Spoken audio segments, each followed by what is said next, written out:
Greetings, friends. Welcome to the Pin Tool Podcast. My name is Al Wayman, owner of Creek Road Pottery in Laceyville, Pennsylvania, next to the cold Tuscarora Creek. Pull up a chair around the wheel as we discuss topics concerning the art and craft of pottery, good books, storytelling, marketing, and creating work that matters for folks who care. Greetings, friends. Welcome to another episode of the Pin Tool Podcast. My name is Al Wayman.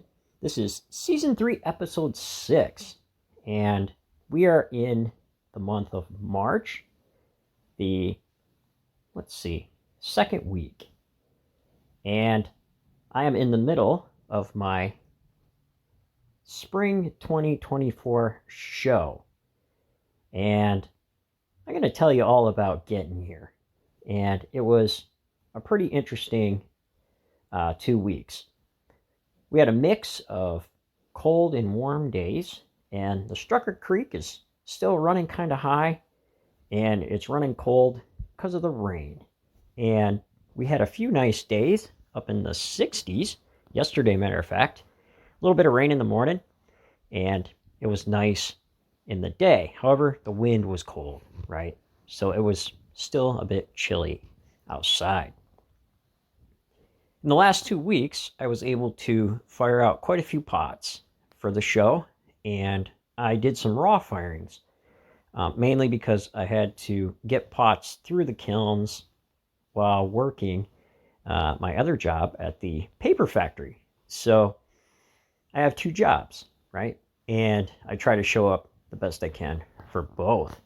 So I did some raw fire, and it was a mixed bag. Mixed in a way because I lost a lot of pots. I probably lost, I'm going to say 50 to 60 pots. I fired out 2 kiln loads, and all I had left after the carnage was probably about maybe 18 to 20 mugs and a few bowls. And I lost all the vases. I think I had 12 vases. I lost them all except for one, and that was due to a lot of different things I'm going to talk about. So, a lot of things happened, and I feel that it's part of learning what you can do and how to push yourself and push the materials within a few parameters. Mainly it's your skill level, money, time, and what the materials will do. And eventually you run out of all those things, especially if you have a deadline. My deadline was I had to get everything out of the kilns by Friday, because Friday was my show, Friday the 15th. So that all needed to be in the shop. And so I had everything fired out by Thursday night, opened the kilns Thursday night to the complete disaster. I'll post a video to that where you can see the carnage and then see the good pots that came out. Talking about the terrible firing first, I fired a lot of those pots in a raw fire. I had them completely dry, and I glazed the insides. I let them dry in the sun and then glazed the outsides, because when I glazed the outsides too early, there was this fingernail shape that would lift up off the pot. And I believed that there was too much moisture inside to absorb the glaze that was going on the outside, and it created some lifting. So I had these fingernailing marks on some of the pots before. So I kind of took my time glazing, and I got all the pots loaded, fired out two loads of pots, and felt pretty good about the way the firing went. This is a white clay, cone 5, but usually you can push it to a 6 because they give you some room. And also, I use a wide range glaze. My glazes come in probably around a low 5, all the way up to, it can fire to a 7. I fired cone 7 with my glaze base before. and it seemed to work. However, not in these pots. And with this clay body, maybe a little bit more delicate, and the way things were thrown.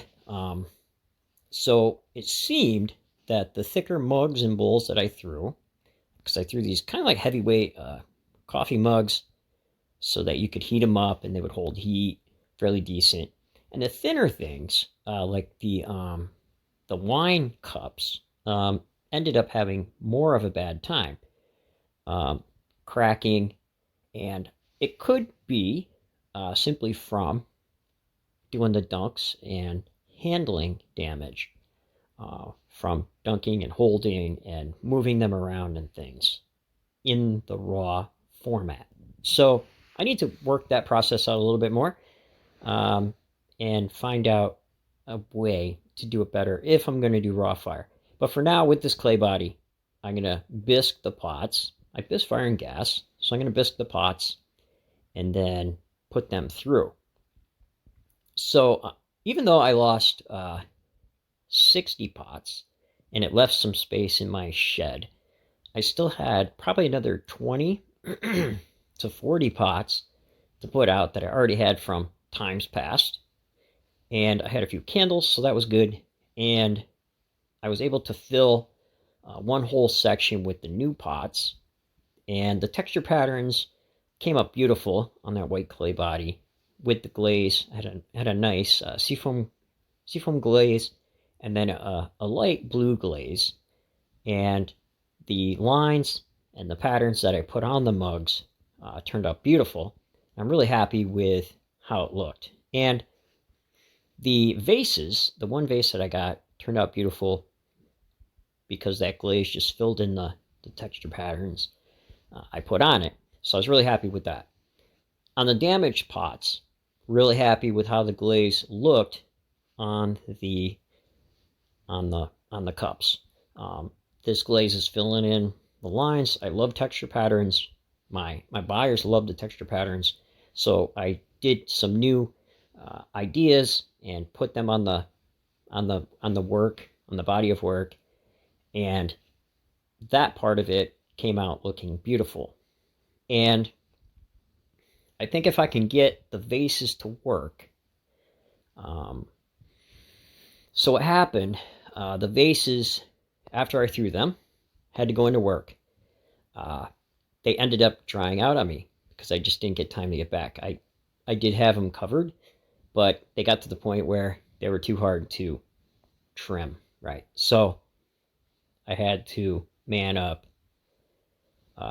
tough it out, and dry trim, which you should never do.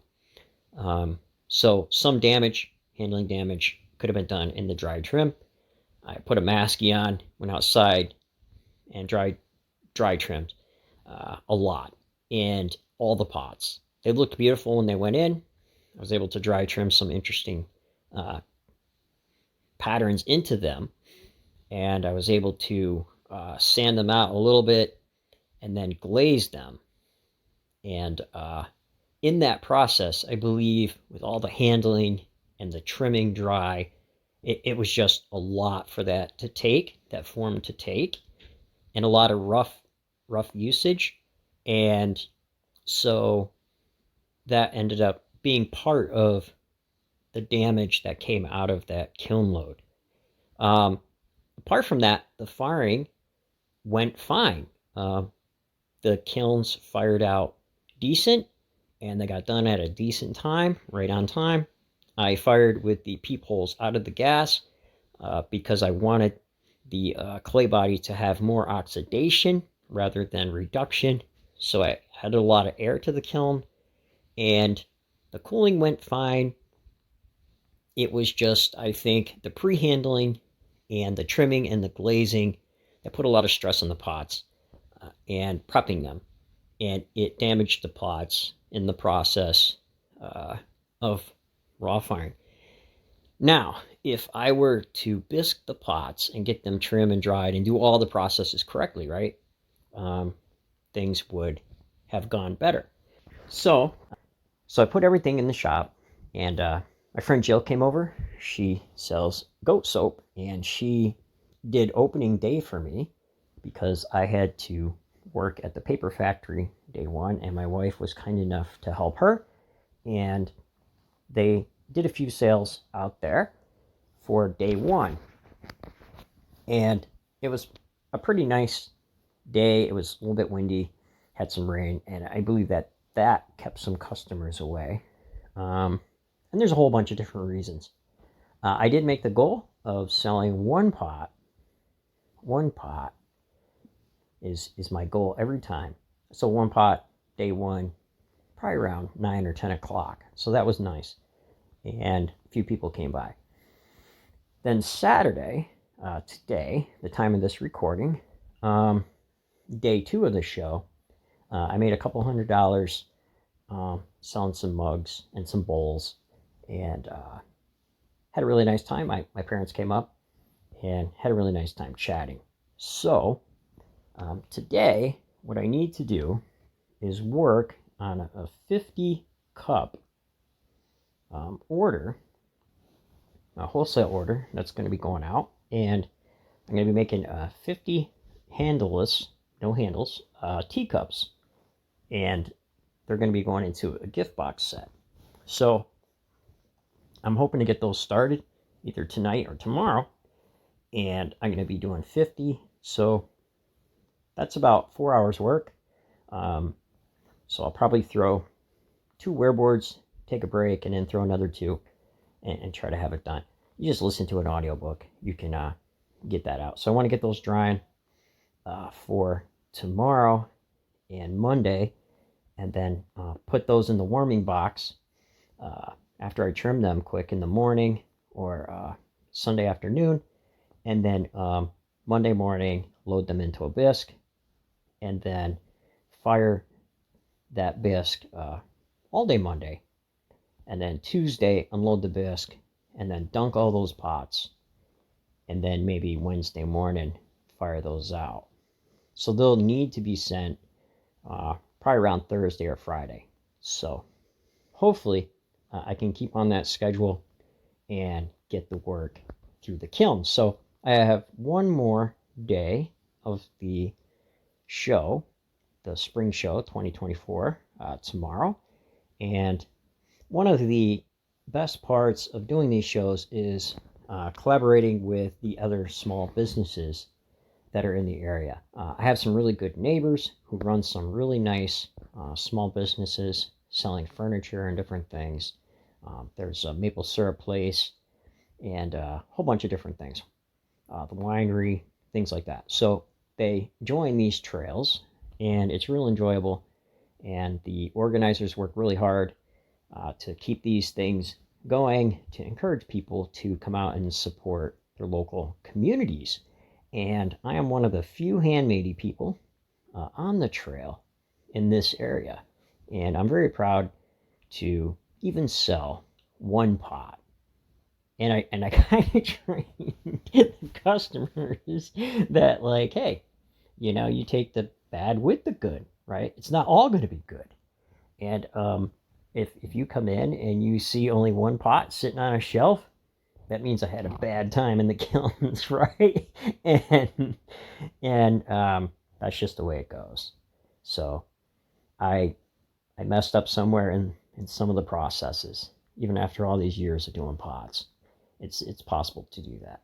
So we don't stop. We keep going, and we learn, and we do things, and we take chances. Some things may not work, right? We put ourselves on the hook, and that's how we move forward. Some people, it's fine if you're comfortable just doing things that you'll be successful at. You might be fine staying there. But for me, I like taking journeys, planting seeds, and see what'll grow in the garden of creations, right? So this episode, we're going to be talking about channels. We've been discussing the business model canvas and how you can use the business model canvas sections and the different parts to help your pottery business and to help your art business, right? So last time we talked about resources, our revenue streams. I think it was revenue streams, right? And now we're going to talk about channels. And channels are ways that you get your work in front of your customer segments to tell them about your value propositions. So all that in English is, hey, I have this really nice casserole dish. I'm going to figure out ways to tell my homesteaders how they can use this casserole dish and tell them that I have this casserole dish for them and I'm going to show it to them and that they might like it. And then I am going to maybe give them recipes and show them how to use it, show them how to clean it, show them how to enjoy it.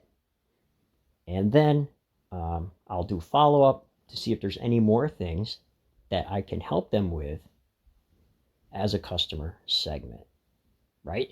So we're going to go over those different techniques, how to work with different channels, and letting your customer segments know the value propositions you're offering them with your work. All right, so tonight we're going to gather around the old treadle wheel, and we're going to be tossing those 50 teapots while we do this episode. So go get a coffee. I'm going to get a coffee, and I'll meet you down around the treadle wheel, and then we will take a sip of coffee, and I'll throw some pots with you, and we'll talk about channels. All right, I'll see you there.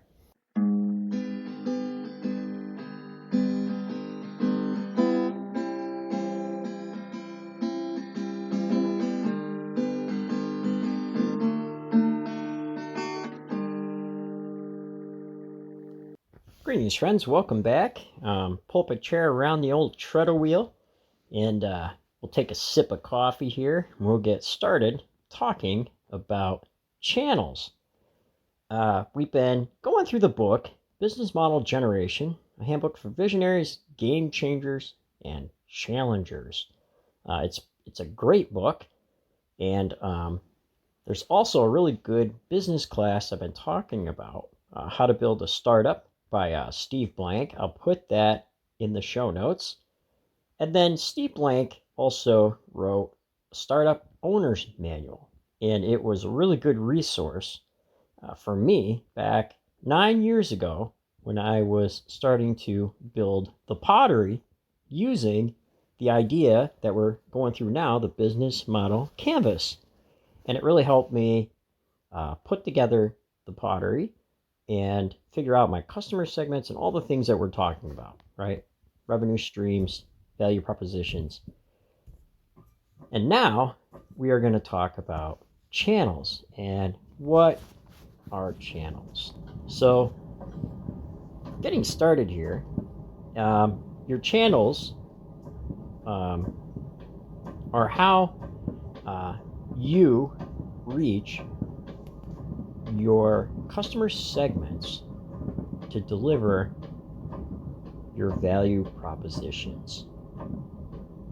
So, putting it simple, how to reach your customers who buy your pots, or how to reach your customers who buy your type of pots to deliver a value proposition, or to deliver why they buy your pots or what they like about your pots. So a channel is basically doing 5 things. It's raising awareness about the type of work that you make and why you make it and how it can help your company. And it also can explain to your customers and educate your customers about why they should buy that type of thing you make, or the value proposition you're making. And then a channel number 3 allows the customers to purchase those products from you. And then a channel also allows you to deliver that value proposition to your customers through your product. And then also, and I get into this a little bit, it provides customer support or customer interaction after they purchased your product or what you made or your pot or your art, so that they can come back and be repeat customers and join your community, right? So a lot of those things we might already do, and we aren't sure what it's called, but we may naturally do it. So a lot of times we might have different types of channels. We might have direct channels, indirect channels, partially owned channels, and partner channels. So partner channels would be like Etsy, right? And between owned channels would be like you owned your own shop and you put your work in a shop, or you might sell on a website that you pay a subscription fee for, like on the Square website, Squarespace. Indirect channels could be selling through shops that take a commission, and direct would be, hey, I made this and I'm selling it to you right off the wheel, right out the kiln. So a lot of times I've done that where you have kiln openings, especially nowadays. It's so easy to sell direct, where you might use a channel. It's almost direct. So you're using social media as a channel for them to know about your product so that you can sell it right out of the kiln. Selling it direct would just be having a store and people showing up when you have a kiln opening. Maybe you let them know in some way through email or some other channel, right? So it's reaching your customer. So taking this through the 5 steps, right? You need to ask, hey, I'm making pots, right? How do I make people aware that I'm making pots? And a lot of times people use the channels of storytelling, which means they do that on social media. They may use direct sales. They may show up someplace, different places, like at shows. They may show up in art galleries. They may do advertisements on Google. They may have their own website. They may promote their shops locally. A whole bunch of different ways to raise awareness about what you're doing. They might even join business associations. They might, like me, I'm on some trails, four different trails, 5 different trails a year. And through being part of the local business community, I'm exposed to those local customers that are on those trails. So those local customers ended up, some of them, being part of the customer segment that I make work for. So I make work for 4 different customer segments. The shavers, Mrs. Davis, she's a middle-class lady who likes home decor and baking items. And then Mrs. Chambers, she buys the gallery pots, the more art related pots from the gallery. So those are 3 customer segments I geared gear my work towards. And I'm starting a fourth, which would be homesteaders, right? So now, when I'm working my channels with homesteaders, I may create a pot and talk about why homesteaders would use my pot. Maybe I'm making fermentation crocks. I'm going to tell them, hey, these are perfect for you because you can do small batch sauerkraut, different things. Might even come up with a recipe, show them how it's done, take them through all 5 phases, right? All 5 phases of the channel phases to get them and help them purchase and enjoy what I'm offering them.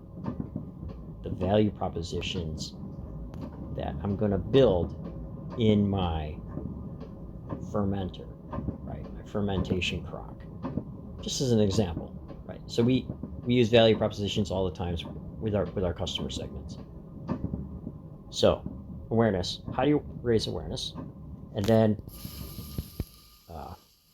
how do you help customers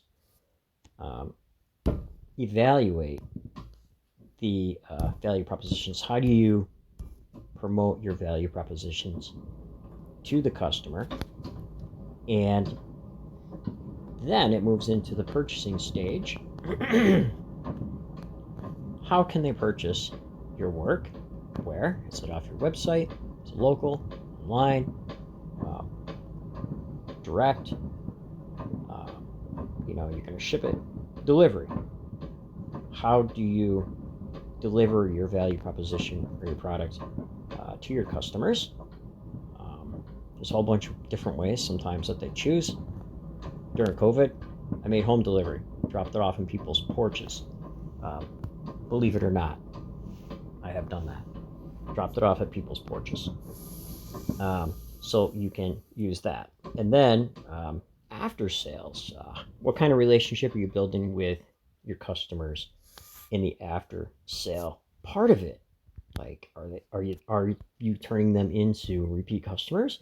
Are you offering them different upgrades or different ideas or different value propositions for a different type of product related to that customer segments? So after I give the value proposition of a fermentation crock, I might be like, hey, homesteaders, I had this great idea for a sourdough starter jar, right? And I might make it into some kind of kit.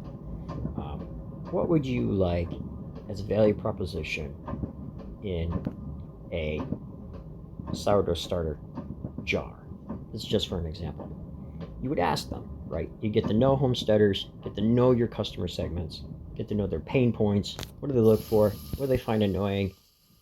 Make up a few tests, hand them out to people, let them use them. And then with that research that you went out of the building for, without just assuming, you went out of the building and you talked to real people. I'm going to a real homesteaders convention in April up in Washington County, New York. And so I'm going to be talking to homesteaders up there because I am starting to market value propositions to make products to the homesteading customer segment, right? So I'm going to go out and talk to people. I'm not going to go on Pinterest.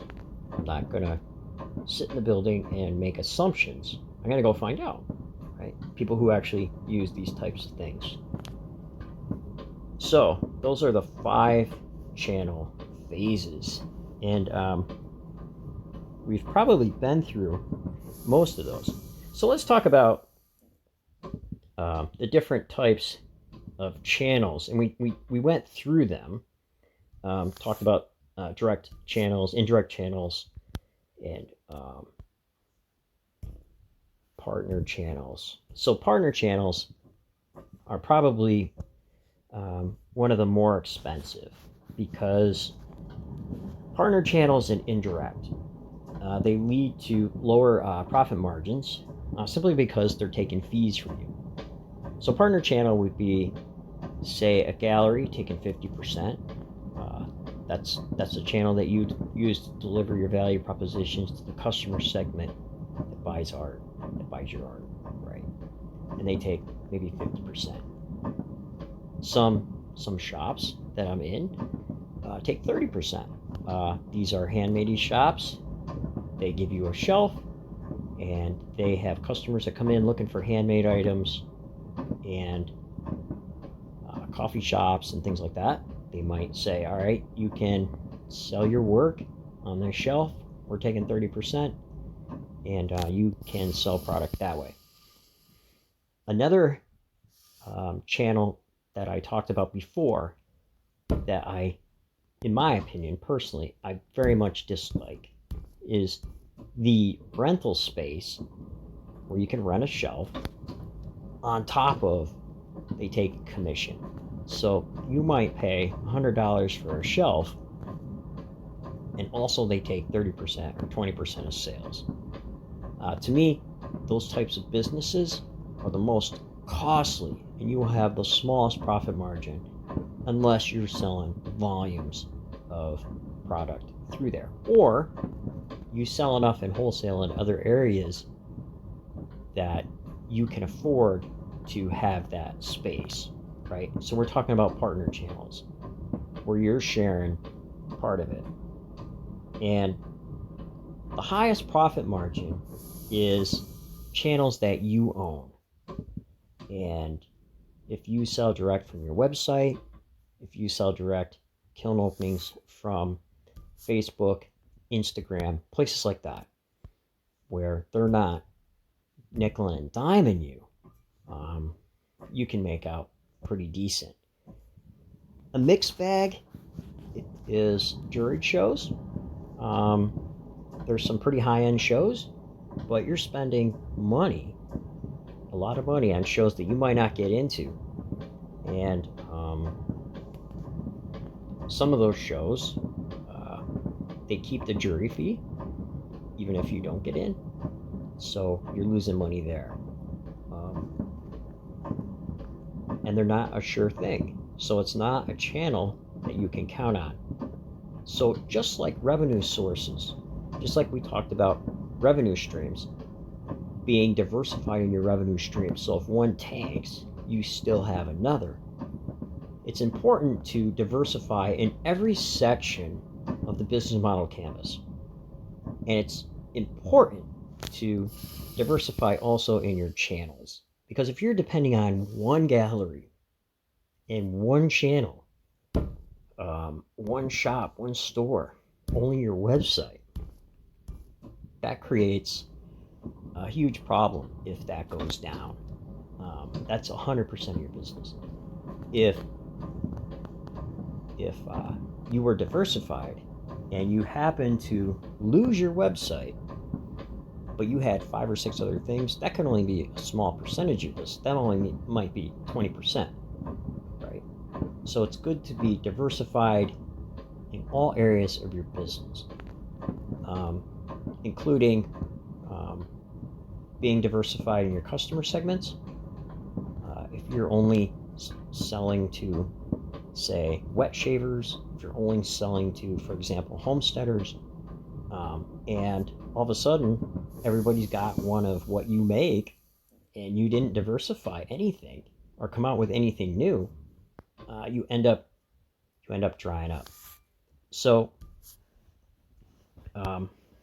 that's very important to have diversity in all of these sections, including your channels.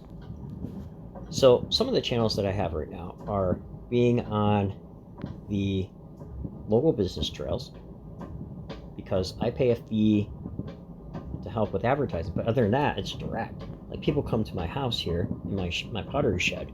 I got a shed filled up with pots. People come and they buy work right off the shelves here, and they become a customer segment to me, local. So that has been the cheapest format for me, other than buying newspaper ads to help with promoting the show. the next one, I did have an Etsy shop, but I kind of just keep that as a placeholder now, because Etsy, I believe for me, got too expensive with ads and the hassle of putting up with all of the nickel and diming they do you after a certain amount.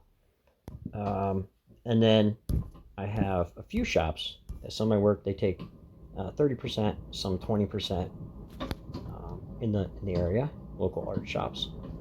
And then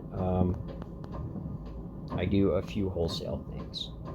Not too much wholesale, but I do a small amount of wholesale. So those are the ways that I diversify my channel. So with that, I think that covers the part of the channel phases. So I hope that going through the business model canvas is somehow helpful and is okay to listen to, and I'm not putting you to sleep, because I have done all these things and this has helped my business in some pretty good ways. And even when I'm building a new product, I use what we're talking about, the business model canvas. And it's a way that helps you plan your business and the sections in it. So as we go through this, I hope you stick with me, right? Maybe we'll take a little break next time. But I kind of want to get through all the sections. There's 9 sections, and we're pretty far into it right now. So I think we're into 4 sections. So we've got 5 more left, which isn't bad. So hopefully you found this enjoyable.